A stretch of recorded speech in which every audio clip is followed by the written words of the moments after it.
Let's talk about one of the most powerful, most primal human emotions there is, revenge. I mean, it's a force that has fueled epic stories, started actual wars, and just completely broken lives for as long as we've been around. But what's really going on in our heads when we crave it? And what's the dark truth hiding just beneath the surface? I mean, come on. Of course you have. We all have. Someone cuts you off in traffic, maybe a coworker steals credit for your idea, or a friend just completely betrays your trust. That fire that just lights up inside you, that intense, visceral urge to make things right, to make them feel what you felt? Yeah, that's about as human as it gets. And, for as long as we've been feeling this stuff, wise voices have been trying to warn us. This ancient quote from Confucius, it just gets right to the heart of the matter, doesn't it? Revenge always, always comes at a cost. And not just to your target, but to you. So, to really understand that cost, we have to respect its power first. Why is the idea of getting even so magnetic? What's the pull? Well, it's because revenge makes a lot of promises, right? It promises to fix what's been broken. When someone wrongs us, we feel powerless, like the world is out of balance. Revenge feels like this perfect, seductive solution. It's a way to restore that balance, to snatch back control, and, this is the big one, to finally get closure so we can move on. It feels like the only way to heal. And that brings us to the absolute core promise of revenge, something psychologists have a name for: catharsis. It's this idea that if you just act on your anger, you can get it all out of your system, purge it, and find relief. We've all seen this in the movies 1,000 times, right? The hero finally gets their revenge, and in that one single epic moment, all their pain just poof, it vanishes.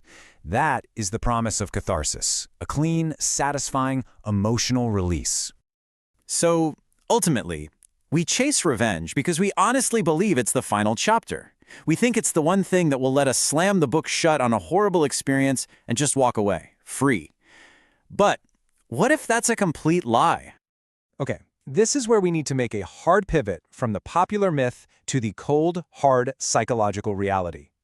Turns out, our brains just don't work the way the movies tell us they do. Not even close. Just look at the massive gap here between what we expect and what we actually get. We expect closure, but what we get is something called rumination. We chase that feeling of satisfaction, but what we usually find is just emptiness. We're looking for power, but all we do is prolong our own pain. It's a total paradox. And that word, rumination, that's the real trap. It literally means to chew on something over and over and over again.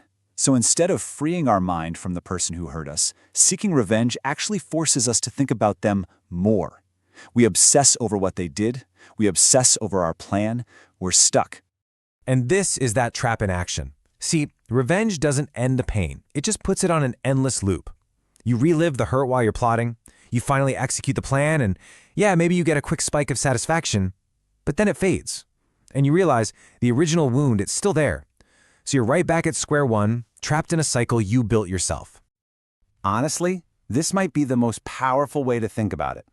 Every single moment you spend plotting revenge, every bit of brain power you use, you're giving it away to the person who wronged you. You are literally keeping them and the pain they caused alive and well right inside your own mind.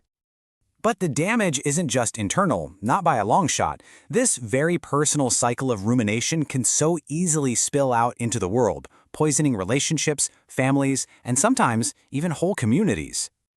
Just think about how it can spiral. It starts with one insult. A week later, maybe two families are feuding. Give it a few years, and those feuds can create factions that divide an entire town.